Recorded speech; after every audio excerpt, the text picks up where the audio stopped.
Hello everyone, I am Professor Irfan Nalband, and in this session we are going to discuss self-purification of natural stream and oxygen sac curve.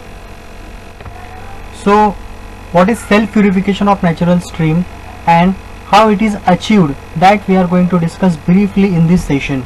Here natural stream is river water, and how that river water get purified itself when the effluent or treated effluent is discharged in the water, that we will see in detail. As we know, effluent is a treated sewage as per MPCB norms, that is Maharashtra Pollution Control Board norms, and we reduce the severity of sewage till maximum extent. Nevertheless, that treated effluent contains some organic impurity, some phosphate and some nitrate impurity, which can pollute the river water. When we discharge this treated effluent in river water, obviously that river water get polluted, and by the action of self-purification it get cleaned automatically or naturally. Okay, that process is called as self-purification of stream or self-purification of river. But this self-purification action is only possible when that water is flowing water. This action is not possible in stationary water bodies, or we can say in tranquil water body or quiescent water body. Let's see how this self-purification action is achieved in natural stream or in river water. Self-purification of natural stream: when effluent is discharged in water bodies, that time river water get polluted, but the condition never remains same forever, because the naturally acting forces like dilution, sedimentation, oxidation and reduction in the presence of sunlight bring back that polluted river water in original condition. That is called self-purification, or the automatic purification process of river water. It's called as self-purification of river water. Let us discuss these natural forces, that is dilution, sedimentation, oxidation, reduction in the presence of sunlight, in detail in next slide. Thus, these are 5 evident natural forces which are responsible for self-purification of river, but the phenomenon of self-purification of river is not possible in due course of time when it is a highly polluted effluent. For highly polluted effluent, in due course of time, the self-purification action does not work properly. In self-purification of natural stream, the first natural force is dilution and dispersion. In dilution and dispersion, when water body receive the effluent, that time it is get diluted naturally due to the high volume of river, and the organic impurity present in the effluent get dispersed in the river.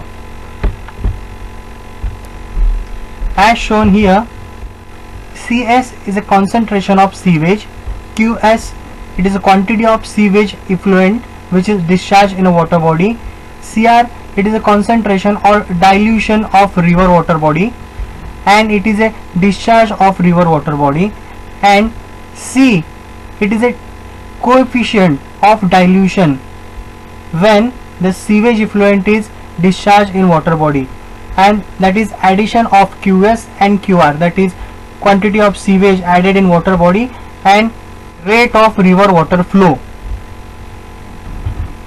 Hence C, that is coefficient of dilution and dispersion, is the ratio of CsQs plus CrQr divided by Qs plus Qr.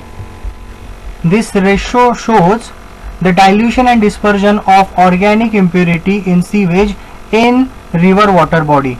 Such a way, in river water body, when effluent is discharged, it is get diluted and the organic impurity get dispersed in a media. Second natural force is sedimentation. The settlable impurities or settlable solids present in effluent get settled down at the bed of river near the outfall of sewage, which helps for the self-purification process. Obviously, the specific gravity of settleable solid is greater than the water, so that near the outfall it is get sedimented at the bottom of river water body. Next natural force is sunlight. In the presence of sunlight, combined action or dual action takes place, where the water body is having shallower depth, which flourishes the growth of algae, and algae in the presence of sunlight prepare its own food by photosynthesis process and releases the oxygen, which increases the dissolved oxygen of river water body, which helps the aerobic bacteria to decompose the organic impurity by aerobic process. This action is called as combined action or dual action of algae. Next natural force is oxidation. Oxidation means microorganism present in organic impurities decompose the organic matter by aerobic process or in the presence of oxygen or in the presence of dissolved oxygen.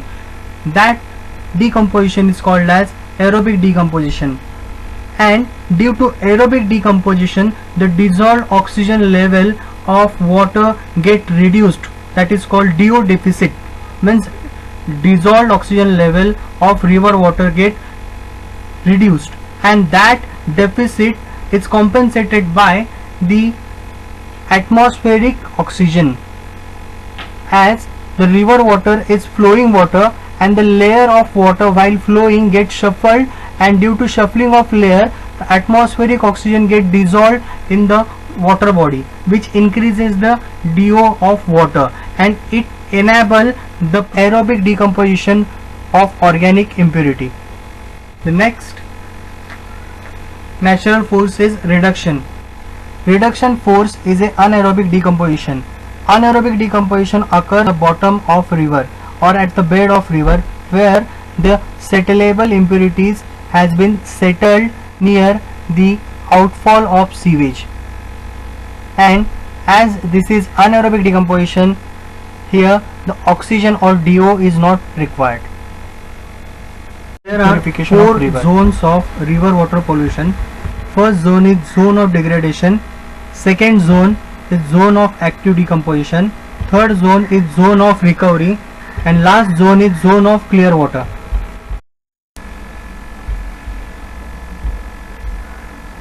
As shown in the graph here, these are the four zones of pollution. Before the first zone there is a clear water or having a saturated DO. At first zone, that is zone of degradation, when the effluent is discharged in river water body, that time the concentration of organic matter increases in river water body, as well as the DO level of river reduces till 40% due to deficit of oxygen or dissolved oxygen. The aquatic life starts disappearing from this point where the sewage is discharged in river water body. After this, the second zone is zone of decomposition. At zone of decomposition, the dissolved oxygen level reduces till zero level. At this point there is anaerobic decomposition occurs, which causes the evolution of methane gas, carbon dioxide gas and hydrogen sulfide gas from water, and at this point the color of water becomes grey, whereas initially at first zone the color of water becomes turbid or black, but at second zone the color of water becomes grey due to the decomposition process.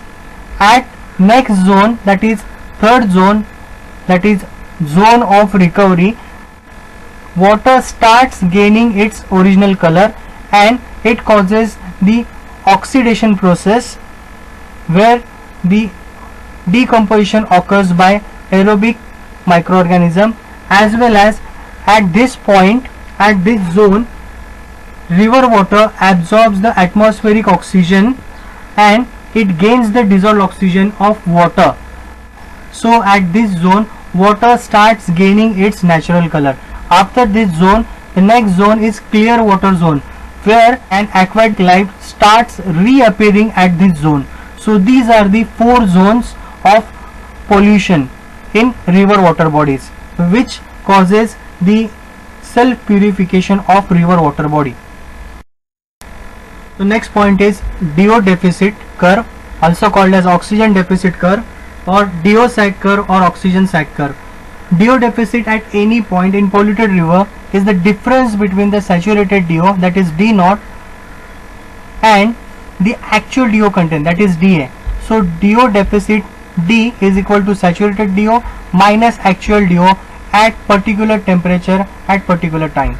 So in order to maintain the clear water, the DO deficit should be 0. So this is DO sag curve or DO deficit curve. In this curve is deoxygenation curve. As we can see here, the DO level of water is reducing continuously due to aerobic decomposition, and this curve is called as reoxygenation curve. This second curve is called as a reoxygenation curve. This curve is due to increasing the dissolved oxygen level of water due to the shuffling of water layer or a current of water which absorbs the atmospheric oxygen, and hence it increases the dissolved oxygen of water. Such a way, this deoxygenation and reoxygenation occurs simultaneously, so that algebraically when we add these two curves we get DO sag curve. So this addition of deoxygenation curve and reoxygenation curve called as oxygen sag curve, where this is DO means saturated DO, this is DT means dissolved oxygen after certain time, this is DC means critical DO. At critical point the oxygen level is reduced drastically, and after the DC, after this critical point, water starts increasing or start gaining the oxygen or dissolved oxygen by absorbing the atmospheric oxygen.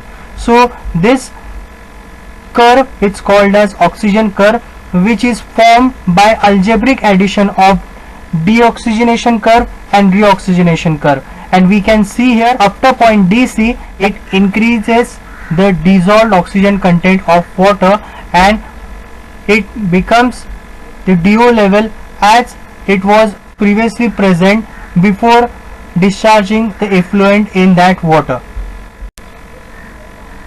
Thank you for being patient and good listener.